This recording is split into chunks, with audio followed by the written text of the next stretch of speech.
Hello everyone, welcome back to our channel Healthy India 101, where we are decoding health one episode at a time.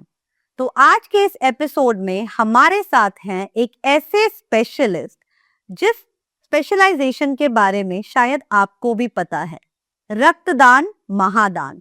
इससे जुड़ी जो भी बातें हैं वो आज के इस पॉडकास्ट में हम इस फील्ड के स्पेशलिस्ट के साथ करने वाले हैं। So we welcome you sir on our podcast. अब मैं आपसे रिक्वेस्ट करती हूँ कि आप हमारी ऑडियंस को अपने बारे में बताएं, अपना इंट्रोडक्शन दें और अपनी फील्ड और स्पेशलाइजेशन के बारे में थोड़ा सा ब्रीफ करें। मैं डॉक्टर संकेत पटेल हूँ। मैं ईएसआईसी अस्पताल के ब्लड बैंक में काम करता हूँ, जिसे अब ब्लड सेंटर कहा जाता है। तो ये ब्लड सेंटर ईएसआईसी फरीदाबाद और उसके आसपास के सारे ईएसआईसी की ब्लड रिक्वायरमेंट्स को फुलफिल करता है। Thank you so much sir. We welcome you sir on our podcast today. Thank you for giving your time. और सबको पता है सबसे ज्यादा कीमती जो चीज होती है वो समय होता है, और कोई भी अगर यहाँ आ रहा है और अपना समय दे रहा है तो आप हमारे लिए बहुत ही ज्यादा प्रेशियस है and we are very grateful that you took your time to come here. और आपको पता ही है हमारे जो चैनल का मेन मोटो है वो है जनरल पब्लिक अवेयरनेस। तो आज हम इस पे ही बहुत सारी बातें करने वाले हैं।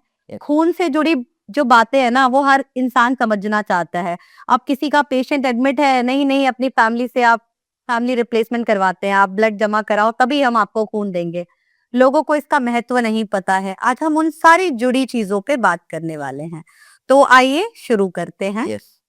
तो सर जैसा आपने बताया कि इमरजेंसी सिचुएशन में 1 आवर लगता है और being in the blood bank, तो आप सारा कुछ रेगुलेट कर रहे हैं। एक पेशेंट की सर्जरी हो रही है, उसकी प्रॉब्लम कोई और है, पर उसकी प्रॉब्लम को असिस्ट आप कर रहे होते हैं पैरेलली। इस पे सर मेरा एक क्वेश्चन है। I am myself a medical student. I was posted in surgery. There was a patient who was critically ill and he was undergoing a surgery and he needed 4 units of PRBC. So we ran to the blood bank. We ran to the blood bank and asked for the 4 units of PRBC.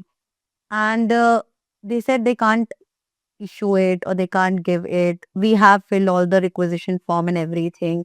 But in that short tenure, उस छोटे से समय में, they were not ready कि वो हमें देंगे. But on that table, OT table पे था पेशेंट। तो इस सिनेरियो में as a doctor what do you think, like what is something you could do? मतलब हम वहां गए, वहां तो स्टाफ होते हैं, आप लोगों तक पहुंचने में तो हमें वैसे भी टाइम लगता है। जब हम बहुत बहस करते हैं तो बोलते हैं कि आप अंदर जाइए, डॉक्टर से बात कीजिए, वो पहुंचने ही नहीं देते। तो जब वो पहुंचने देते हैं तो उस वक्त आपका स्टैंड क्या रहेगा? एक पेशेंट ओटी टेबल में है और वो कह रहे हैं कि रात में ये लेके गए थे 6 यूनिट्स एफएफपी के, फ्रेश फ्रोजन प्लाज्मा के, हम कैसे इशू कर दे पीआरबीसी? तो इसमें क्या रहता है? तो क्या हम उस पेशेंट को खो देंगे just because of this loop? कभी भी जो लाइफ सेविंग सिचुएशन होती है जी सर। उसमें कभी भी मना नहीं किया जाता। जी सर। कितना भी ब्लड अगर चाहिए कभी भी मना नहीं किया जाता। मना तभी किया जाता है जब पेशेंट अटेंडेंट या जो ट्रीटिंग डॉक्टर है वो अनप्रिपेयर्ड है। If they are prepared to do the surgery, अगर उनको कोई बड़ी सर्जरी प्लान करनी है तो उन्हें सबसे पहले उसका ब्लड रिक्वायरमेंट कितना है वो डॉक्टर को तो पता ही होगा। यस। उस हिसाब से उसे ब्लड बैंक को प्रिपेयर करना पड़ेगा कि सो एंड सो पेशेंट है, मैं वो तो हमसे बात कर ही सकता है। Yes. जो सर्जन है तो वो हमें पहले से इंटीमेशन दे देगा। उस हिसाब से सारा ब्लड बैंक प्रिपेयर रहेगा, जितना भी कंपोनेंट जब भी चाहिए इश्यू करने के लिए। प्रॉब्लम यहाँ आता है जहाँ हम अनप्रिपेयर्ड हैं और उन्हें इमरजेंसी में चाहिए। Got it, sir. और हम बिना टेस्टिंग के दे नहीं सकते। That was the same case, actually. That was the same case. And also family replacement was not there. They have not. So if they have a planned surgery, Yeah. so they can already arrange for the donors beforehand. Ji sir. And then the blood bank will also will not have any problem in issuing the blood. Ji sir. Because हम हमारे लिए कभी भी replacement नहीं मांग रहे, बिल्कुल। हम जरूरतमंदों के लिए रिप्लेसमेंट मांग रहे हैं कि और किसी जरूरतमंद को कभी चाहिए, वरना हमें बुरा बनने की कोई जरूरत नहीं है। पर अगर नहीं बना जाएगा तो अभी इंडिया में इतना वॉलेंट्री डोनेशन कम है कि अगर रिप्लेसमेंट नहीं होगा तो बहुत दिक्कतें आ जाएंगी। ठीक है sir. So the next question, O negative blood को यूनिवर्सल डोनर बोलते हैं, तो क्या ये हर सिचुएशन में सेफ होता है ओ नेगेटिव ब्लड? उसे कहते तो है यूनिवर्सल डोनर और ज्यादातर सेफ ही होता है। जी सर। क्योंकि ओ नेगेटिव ऐसा ब्लड ग्रुप है जिसके आरबीसी के ऊपर बहुत ही कम एंटीजेंस हैं। जी सर। जो एबीओ ब्लड ग्रुप के एंटीजन्स हैं वो कम है उस पे, जी सर। तो वो किसी को भी दिया जा सकता है। उस पे ना ए है ना बी है और ना आरएच है, यस सर। ठीक है, तो वो हम सबको दे सकते हैं। तो इसीलिए उसको कहा जाता है कि यूनिवर्सल डोनर। Donor, yes. पर हमें क्या करना है, सबको ओ नेगेटिव नहीं देना है, क्योंकि ऑलरेडी इंडिया में ओ नेगेटिव कम है। लिमिटेड, हाँ, यस। तो उसे बहुत ही इमरजेंसी केसेस में जहाँ ब्लड ग्रुप पता ही ना हो, आर्मी के केसेस में ये होता है कि ओ नेगेटिव ब्लड लेके चलते हैं वो लोग, क्योंकि कौन सा आर्मी मैन कब उसको ब्लड की जरूरत हो पता नहीं है, जी सर। तो वो सीधा ओ नेगेटिव किसी को भी दे सकते हैं। तो यूजफुल तो है, यस। और उसे मिसयूज नहीं करना है। हाँ, मिसयूज नहीं करना, बिकॉज लिमिटेड है हमारे पास। हाँ, सर मोस्ट कॉमन क्या है? B positive. वो रीजन टू रीजन वेरी करता है। Yes sir. जहाँ एपिडेमियोलॉजी आपने पढ़ा होगा, Yes. एपिडेमियोलॉजिकली जो जहाँ कॉमन है जी सर। वो वहाँ का मोस्ट कॉमन हो जाता है। जी सर। मुझे क्या, मैं तो बी पॉजिटिव, तो एवरीबडी बी पॉजिटिव, लाइफ में भी positive. All right, sir. So this was for fun. All right, sir. So the next question in line is transfusion reaction के कौन से अर्ली सिम्टम्स हैं जो फैमिली और डॉक्टर्स को तुरंत पहचान लेने चाहिए? तो सबसे पहले तो जब भी मरीज को खून चढ़ रहा होता है उसे कहते हैं ट्रांसफ्यूजन। जब ट्रांसफ्यूजन हो रहा होता है कोई भी कंपोनेंट का हो, तो क्या करते हैं कि शुरू कर देते हैं, फिर डॉक्टर कहीं अपना दूसरा काम करने लग जाते हैं, नर्सिस अपना दूसरा काम करने लग जाते हैं। तो ये बहुत इंपॉर्टेंट है कि अंडर ऑब्जर्वेशन हो, क्योंकि जब उसको ब्लड ट्रांसफ्यूज हो रहा है इसका मतलब कि पेशेंट क्रिटिकल है, उसे बाहर से ट्रांसफ्यूजन दिया जा रहा है, जी सर। और वो जो जिसको भी ट्रांसफ्यूजन दिया जा रहा है वो किसी और का ब्लड है। जी तो ऑब्जर्वेशन रखना बहुत ही इंपॉर्टेंट है। अब इसमें ऑब्जर्व क्या करना है, फैमिली मेंबर अगर वहां है तो भी उसे क्या ऑब्जर्व करना है कि सबसे पहले तो अगर कॉन्शियस है पेशेंट तो फीवर की कंप्लेन कर रहा है तो फीवर में वो चिल्स राइगर की कंप्लेन करे, ठीक है। डॉक्टर को क्या देखना है कि बीपी ड्रॉप नहीं हो रहा है, हार्ट रेट कहीं तेज नहीं हो रहा, रेस्पिरेशन में कोई एक्यूट रेस्पिरेटरी डिस्ट्रेस तो नहीं हो रहा, जहां से ट्रांसफ्यूजन दिया जा रहा है वो एरिया पे एलर्जिक रिएक्शन तो नहीं है, या बॉडी में ओवरऑल एलर्जिक रिएक्शन तो नहीं है। जी सर। फिर अगर हीमोलाइटिक रिएक्शन है तो हीमोलाइसिस का साइन होता है, वो डॉक्टर्स को पता चलता है कि यूरिन में हीमोग्लोबिन यूरिया हो रहा है, जी सर। तो वो सब ध्यान रखना बहुत जरूरी है। तो observation is very important. Observation is very important कि अगर कॉन्शियस है तो अगर वो कोई कंप्लेन कर रहा है तो वो उस समय सुन के उसका प्रॉपर ट्रीटमेंट आगे क्या है वो प्लान करना। जी सर। तो जैसे अभी हम इस पेशेंट की बात करें, जैसे आपको पता है कि इंडिया में हेल्थ केयर पे बहुत ज्यादा लोड है, तो क्या एक हर एक डॉक्टर के लिए एक पेशेंट को ऑब्जर्वेशन में इतना टाइम देना पॉसिबल है, या फिर उसके जो स्टाफ है उसको प्रॉपरली असिस्ट करेंगे तभी हो पाएगा? इसका एक बहुत अच्छा तरीका ये है कि जब भी ट्रांसफ्यूजन शुरू होता है तो शुरू का जो टाइम है आधा घंटा वो बहुत इंपॉर्टेंट है। जो भी अगर एक्यूट रिएक्शन होने वाले होते हैं वो तब। या जो एक्यूट डिस्ट्रेस होने वाला होता है वो शुरू के आधे घंटे में ज्यादा होता है। जी सर। तो तब क्या करना है, थोड़ा सा फ्लो रेट स्लो रखना है जी सर। और ऑब्जर्व करना है कि पेशेंट को कोई ट्रांसफ्यूजन रिएक्शन तो नहीं हो रहा है। जी उसके बाद अगर वो स्टेबल है तो आप धीरे धीरे थोड़ा सा फ्लो रेट बढ़ा के और आप अपना कुछ और काम अगर है तो कर सकते हैं। अगर कोई फैमिली मेंबर अवेलेबल है तो उसे ऑब्जर्व करने के लिए बोल सकते हैं। अगर मरीज कॉन्शियस है तो आप उसे ये डेंजर साइन समझा सकते हैं कि अगर इसमें से आपको कुछ भी हो तो कॉल अ नर्स और अ डॉक्टर इमीडिएटली। यस। तो basically proper counselling along with the treatment is बहुत ज्यादा जरूरी है। यही उसे अवेयर कर देना है कि अगर आपको कोई भी इस इनमें से जो मैंने बताया वो कोई तकलीफ हो तो, और मॉनिटर तो अगर आईसीयू में है तो मॉनिटर तो कॉन्स्टेंटली ऑब्जर्व करना ही है, जी। उसके लिए पेशेंट के पास जाने की तो जरूरत नहीं है। So as a patient, your health is your responsibility. So be responsible wherever you are, no matter if your transfusion is going on.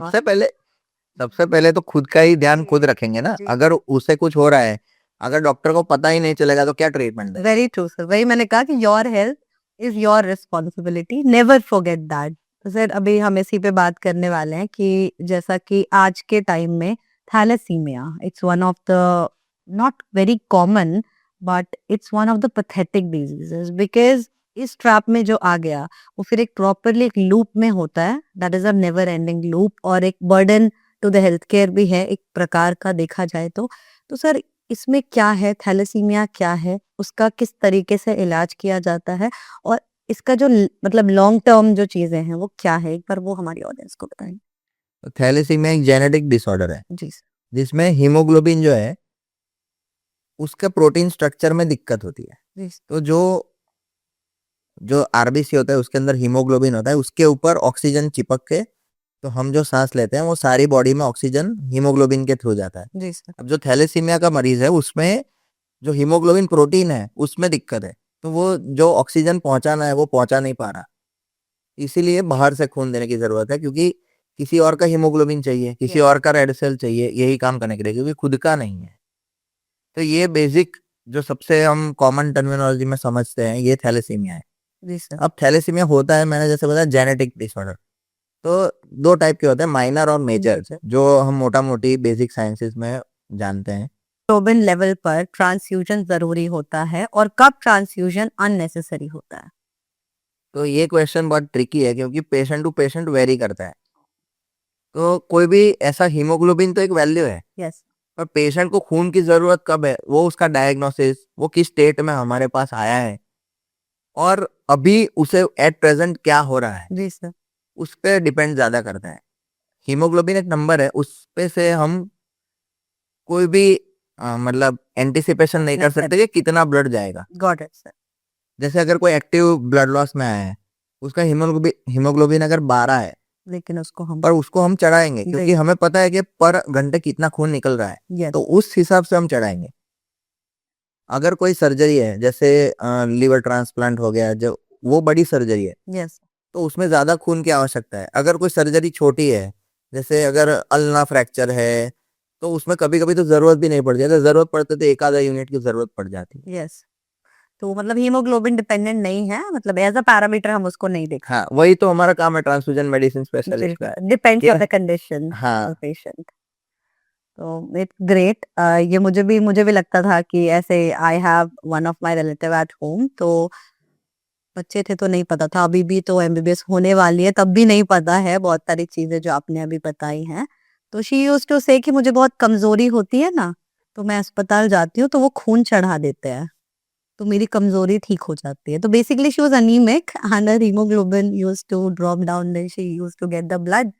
वो बट वो चीज लोगों को अभी नहीं पता है। क्रॉनिक अगर अनीमिया है तो उसमें तो ब्लड ट्रांसफ्यूजन की जरूरत ही नहीं है। आप अनीमिया को सॉल्व करेंगे, अपने आप बॉडी ब्लड बनाने लगेगी, अगर फिजियोलॉजिकली सब ठीक है बॉडी में। जैसे अगर आयरन डेफिशिएंसी अनीमिया है या B12 की डेफिशिएंसी है, तो आप अगर रिप्लेनिश करेंगे तो वो अपने आप बॉडी ब्लड बनाने लगेगी और पेशेंट धीरे धीरे बेटर फील करता जाएगा। यस। वैसे अगर हम जनरल सेंस में बोले तो 7 कट ऑफ है, 7 हीमोग्लोबिन इज कट ऑफ, जी। जो मोटा मोटी कहा जाता है, पर वो पेशेंट टू पेशेंट मैंने जैसे बताया वेरी करता है। मतलब बहुत सारे लोग अनीमिक होते हैं पर हर किसी में ब्लड ट्रांसफ्यूजन की जरूरत नहीं होती। हाँ, for example I am one of them, my HP is usually 10 और 9.5 but it's not less than 7, तो अभी जरूरत नहीं है। Less than 7 is the ultimate trigger. जी sir, got it. So the next question in line is massive transfusions, जैसे कि अभी हमने डिस्कस किया था, कोई एक्सीडेंट हो गया, RTA cases very common, delivery bleeding और मेजर सर्जरी जैसे आपने बताया लिवर सर्जरी हो गई, में सबसे बड़ा रिस्क क्या होता है? Everything is associated with risk, कोई भी चीज रिस्क फ्री नहीं है। अगर आप हेल्थ केयर में हैं, everything has its own risk benefit ratio की तो हम हर जगह बात करते हैं, तो इसमें सबसे बड़ा रिस्क क्या है? मैसिव ट्रांसफ्यूजन प्रोटोकॉल होता है, तो उसमें सबसे बड़ा रिस्क अगर हम देखें तो वो उसका टाइमिंग है। आपने कब इनिशिएट किया और कब खत्म करना है। कभी कभी लोग इनिशिएट करने में टाइम लगा देते हैं, Yes. तब तक पेशेंट कॉम्प्रोमाइज हो जाता है, या फिर इनिशिएट अगर टाइम से कर दिया, अब बंद कब करना है वो भी नहीं पता है। तो बंद करने का भी एक टाइम है कि क्या क्या पैरामीटर्स होते हैं, वो अगर फुलफिल हो रहे हैं तो आपको ट्रांसफ्यू जो मैसिव ट्रांसफ्यूजन प्रोटोकॉल है वो बंद करना है। जी सर। तो टाइमिंग का बड़ा खेल है, और ब्लड बैंक को कोऑर्डिनेशन में रख के 1:1:1 रेशियो होता है कि 1 PRBC, 1 FFP एंड 1 प्लेटलेट। तो उस ब्रिक्स बना के हम लोग देते हैं, हाँ। उसे एक ब्रिक कहते हैं। Yes. जब वो 3 हो गए उसको एक ब्रिक कहते हैं, तो ब्रिक्स में इश्यू किया जाता है। तो next question I would like to ask, अगर कल किसी को सर्जरी या इमरजेंसी में ब्लड लग सकता है तो फैमिली को पहले से क्या पता होना चाहिए? फैमिली को सबसे पहले तो ब्लड ग्रुप पता होना चाहिए। आप अपने फैमिली के हर एक जो भी मेंबर्स हैं उन सबका ब्लड ग्रुप ढंग के लेबोरेटरी से, मतलब टर्शियरी केयर या फिर जहाँ एस्टेब्लिश ब्लड सेंटर हो, लाइसेंस ब्लड बैंक हो, वहां से आप अपना ब्लड ग्रुप करेक्ट पता करवाइए। वो लाइसेंस जब निकलता है ड्राइविंग उसमें भी लिखा जाता है, जी सर। पर लोग कभी भी कुछ भी भर देते हैं, तो उससे क्या होता है, कभी भी रोड ट्रैफिक एक्सीडेंट होता है, जी सर। कभी भी पता नहीं रहता कि उसका ब्लड ग्रुप क्या है। Very true sir. जब अगर लाइसेंस ब्लड बैंक से या फिर रजिस्टर्ड लेबोरेटरी से जो ब्लड ग्रुप किया जाता है, वो अगर सबको अपने फैमिली मेंबर्स का पता होगा, तो कभी भी इमरजेंसी में वो टाइम एटलीस्ट बच जाएगा कि भाई ब्लड ग्रुप क्या है। जी sir. Very true. So this was amazing. Like I am already having goosebumps. अभी मुझे यही नहीं पता था कि ड्राइविंग लाइसेंस पे ब्लड ग्रुप क्यों होता है, तो आई जस्ट न्यू इट। आपके भी ड्राइविंग लाइसेंस के ऊपर ब्लड ग्रुप होगा, तो शायद अब आप उसका इम्पोर्टेंस समझ रहे हैं। वो इसलिए होता है कि कभी भगवान ना करे, कभी आपका एक्सीडेंट या कुछ होता है और आपको खून की ज़रूरत पड़ती है और आप अस्पताल जाते हैं। आज road traffic accidents are very common और उस पे हमारी कई बात भी हुई है, तो वहाँ पे ये चीज़ आपकी कुछ तो सहायता करेगी कि हाँ, आपका ब्लड ग्रुप पता है। बट वहाँ पे भी लोग गलत करा लेते हैं। ये मुझे पता है, लोग हमारी फैमिली में ही करा दे क्या ब्लड ग्रुप का क्या ही है ड्राइविंग लाइसेंस में। तो प्लीज ये सारे लूप होल अपने जीवन के लिए मत छोड़िए। Very nice sir. So the next question, I am very much like what do I say, intimidated, or such amazing answers you are giving, so it's wonderful, I have to say. Okay, so the next question: whole blood, packed RBC, platelets, FFP, fresh frozen plasma, और cryoprecipitate, simple language में difference समझाइए। हर patient को whole blood क्यों नहीं दिया जाता, ये भी बताइए। तो जब साइंस इतना डेवलप नहीं हुआ था, तो सबसे पहले तो यही नहीं पता था कि एक एक इंडिविजुअल का ब्लड दूसरे को दिया जाता है, कि this is the form of treatment. जी सर। धीरे धीरे डेवलप हुआ, ट्रायल एंड एरर हुआ। पहले एनिमल ट्रांसफ्यूजन से स्टार्ट हुआ, फिर ह्यूमन टू ह्यूमन ट्रांसफ्यूजन। तब तक ब्लड ग्रुप भी नहीं था। There is nothing called blood group was back then. But उसके बाद लैंडस्टीनर ने ब्लड ग्रुप डिस्कवर किया है। उसके बाद हमें पता चला कि भाई अगर कोई ब्लड ग्रुप का पेशेंट दूसरे ब्लड ग्रुप को देना चाहता है तो वो सेम होना चाहिए। जी सर। तो तब जाके हम होल ब्लड दे पाए। तो पहले ग्लास बॉटल्स में लिया जाता था ब्लड, उससे पहले तो स्टोर भी नहीं किया जाता था, डायरेक्ट ट्रांसफ्यूजन होता था। जो भी डोनर है उससे सीधा ट्यूब से मरीज में जा रहा है। जी सर। उसके बाद स्टार्ट हुआ कि ग्लास बॉटल्स में रखने लगे।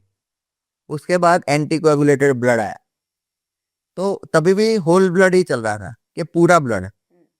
उसके बाद इन्वेंशन हुआ कंपोनेंट थेरेपी।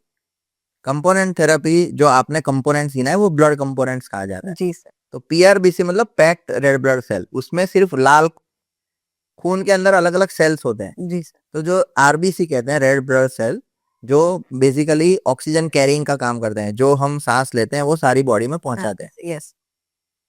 तो वो होता है पैक्ड रेड ब्लड सेल। उसके बाद आपने कहा है प्लेटलेट्स। जी। तो कभी भी किसी को भी अगर खून निकलता है तो जो खून जम जाता है वो बेसिक काम प्लेटलेट्स का है। जी सर। और जो एफएफपी की आपने बात करी, उसे नॉर्मल जो इंसान के अंदर होता है उसे तो प्लाज्मा कहते हैं। जी सर। तो जो प्लाज्मा है उसका काम है कि जो फ्लूइडिटी है ब्लड की, विस्कोसिटी है, उसको रेगुलेट करना। और उसके अंदर भी क्लॉटिंग फैक्टर्स होते हैं, उसके अंदर इलेक्ट्रोलाइट्स होते हैं। जो सारा एक blood whole as a tissue, उसका काम है कि जो क्लॉटिंग फैक्टर्स हैं वो प्लेटलेट की मदद करते हैं ब्लड क्लॉटिंग में, जी सर। इलेक्ट्रोलाइट बैलेंस रखने में। तो प्लाज्मा प्रोटीन्स होते हैं जो ब्लड का ऑनकोटिक प्रेशर में। तो वो मेंटेन करता है, तो वो काम है प्लाज्मा का। तो ऐसे ब्लड के कंपोनेंट्स अलग अलग होते हैं। अब जब कंपोनेंट थेरेपी आया तो जिसको भी जिस कंपोनेंट की जरूरत है वो टारगेटेड थेरेपी देने लगे। इसका एक रीजन मेन ये है कि जो ब्लड है वो हमारा अगर किसी और में जा रहा है तो हम सब क्यों दे। यस। बेसिकली तो वो किसी और का है, तो हमें जो जरूरत है उतना ही हम निकाल के देंगे ताकि कम से कम नुकसान हो पेशेंट को। जी। Thank you so much sir. Sir का कहना ये था कि किसी भी चीज, कोई भी ट्रीटमेंट आप करते हैं, जब आप इस फील्ड में आते हैं तो हर चीज के फायदे होते हैं और नुकसान भी होते हैं। तो ये जो टारगेटेड थेरेपी सर ने बताई कि पूरा का पूरा खून नहीं देंगे, आपके में अगर लाल खून की कमी है तो आरबीसी चढ़ा दिए, है ना? अगर आपके में प्लेटलेट की कमी है, शायद प्लेटलेट की कमी के बारे में इन्होंने सुना भी होगा हमारे ऑडियंस ने। डेंगू में बहुत कॉमनली वो पपीते का पत्ता नहीं पिलाना होता है, ठीक है? प्लेटलेट चढ़ाना होता है अगर ज़रूरत होती है तो तब भी, है ना? उस पे भी अभी हम बात करेंगे।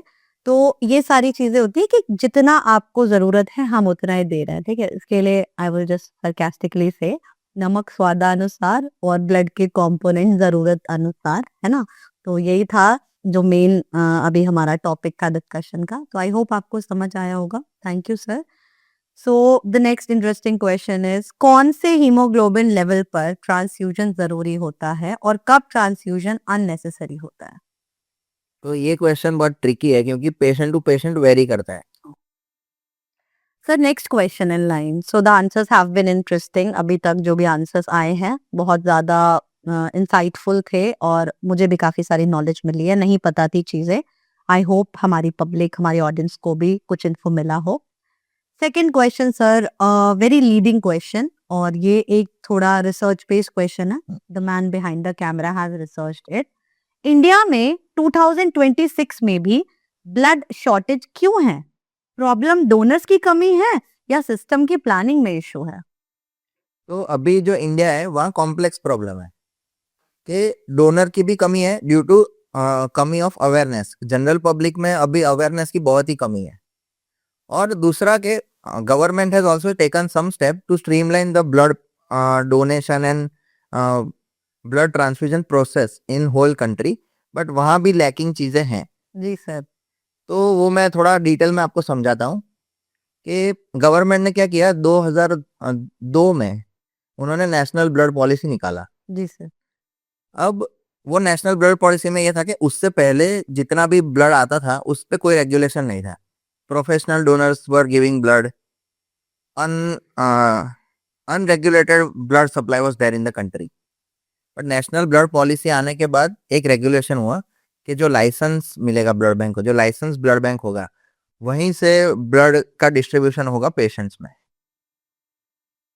तो ये तो उन्होंने किया, पर अवेयरनेस का जो पार्ट है वो अभी भी बहुत कम है। और जो transfusion medicine speciality government of India ने निकाला, उसे भी प्रमोशन नहीं मिल रहा है। उन्होंने एक एमडी ट्रांसफ्यूजन मेडिसिन या डीएनबी ट्रांसफ्यूजन मेडिसिन निकाला है, बट द प्रमोशन और the forces behind that are very weak. लोगों को पता ही नहीं है कि लोगों ट्रांसफ्यूजन को मेडिसिन क्या है। हाँ, एमबीबीएस को भी नहीं पता होता जी ना, यूजी में सिखाया जाता है जी कि sir. What is the basics of transfusion medicine.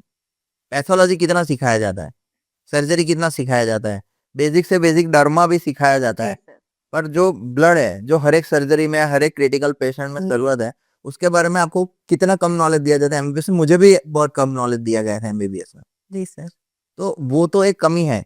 Awareness का ये है कि बड़े बड़े कैंपेन चलते हैं इंडिया में, जैसे पल्स पोलियो हो गया, ठीक है, या नशा मुक्ति का हो गया। बड़े बड़े स्टार्स उसको बैक करते हैं, यस सर। पर कोई भी इतना ब्लड का डिमांड और इतना ब्लड का डेफिसिट होने के बावजूद कोई भी बड़ा कैंपेन आज नहीं तक है। ब्लड का नहीं चला है। This has to be addressed. तो इसी के चलते जनरल पब्लिक में, जो नॉर्मल ग्रास रूट लेवल पे जो कॉमन सिटीजन है, उन तक ये बात अभी गई ही नहीं है। अभी तक वो यही मानते हैं कि ब्लड डोनेशन या ब्लड मांग लिया मतलब मुझे कुछ हार्म हो जाएगा, वीकनेस हो जाएगी। हाँ, या मुझसे कुछ मांग रहे हैं, तो that is very wrong. True sir, very true. So this was amazing, I was into the answer already. और मतलब दोनों चीजें हैं। देखो गवर्नमेंट भी प्रॉपर मैनेजमेंट नहीं कर पा रही है और पब्लिक अवेयर नहीं है। आपको नहीं पता है कि ब्लड देने से आपके शरीर में कोई भी परेशानी नहीं आएगी। ये सब हम मिथ्स में बात करेंगे। We have a dedicated section for that. तो आज इस फील्ड के स्पेशलाइजेशन से हम एक फेस को इसीलिए लेके आए हैं ताकि आप इस चीज की इम्पोर्टेंस समझे। आपके घर में किसी की सर्जरी हुई होगी, आपके घर में किसी को खून की जरूरत हुई होगी, तो आप गए हैं ना अस्पताल में, वहां पे खून चढ़ा है ना, तो वो खून कहाँ से आया है, पहले उसका महत्व। दूसरा, आपको भी ब्लड डोनेशन प्रमोट करना है, शायद आप भी किसी के लिए मदद बन सकते हैं। तो हमें रक्तदान को प्रमोट करना है हर जरिए से। तो thank you sir, your answers were amazing and this answer was definitely one of that. Haemoglobin 9 है तो ट्रांसफ्यूजन मैंडेटरी है? ये तो बहुत बड़ा मिथ है। जैसे हमने डिस्कस किया कि हीमोग्लोबिन एक नंबर है, पेशेंट कंडीशन मैटर करता है, पेशेंट कंडीशन के हिसाब से ट्रांसफ्यूजन डिसाइड होता तो मिथ है guys, it's a myth. Her dengue patient को प्लेटलेट चढ़ानी ही पड़ती है। है। ये तो पैनिक है और मिथ है, ऐसा नहीं है। असेसमेंट होता है पेशेंट का, अगर जरूरत होती है तो ही प्लेटलेट ट्रांसफ्यूजन दिया जाता है। सर वन एसोसिएटेड क्वेश्चन, पपीते के पत्ते खाने से या पीने से उसका जूस प्लेटलेट बढ़ जाता है? नहीं, ऐसा नहीं है एक्चुअली, और सर बकरी का दूध वाला भी था एक तो मिथ, वो भी मिथ ही है। I hope it's clear guys. तो बकरी का दूध और पपीता का पत्ता हॉस्पिटल में छुपा के नहीं ले जाना, पापा यू गेट इट। तो last third question, blood banks profit के लिए ब्लड बेचते हैं। ये बहुत बड़ा मिथ है, जैसे हमने पहले भी डिस्कस किया है कि कोई प्रॉफिट नहीं है, सारा जो टेस्टिंग का चार्जेस है वही लिया जाता है, और ये गवर्नमेंट ऑफ इंडिया द्वारा सारा नेशन वाइड में डिसाइडेड है, वो कैप है, जी सर। उससे ज्यादा कोई नहीं ले सकता। Family replacement donation voluntary donation से बेटर होती है? वॉलंटरी डोनेशन सबसे बेस्ट टाइप ऑफ डोनेशन होती है, उससे बेस्ट कुछ नहीं होता है। So it's a myth, it's a myth. So last question in this segment is artificial blood जल्द ही रियल ब्लड को रिप्लेस कर देगा? ये एक बहुत बड़ा मिथ है, कभी भी रियल ब्लड को आर्टिफिशियल ब्लड रिप्लेस नहीं कर पाएगा। अगर आर्टिफिशियल ब्लड आ भी जाता है तो वो इतना महंगा होगा कि पूरे देश में आप कभी भी नहीं दे पाओगे।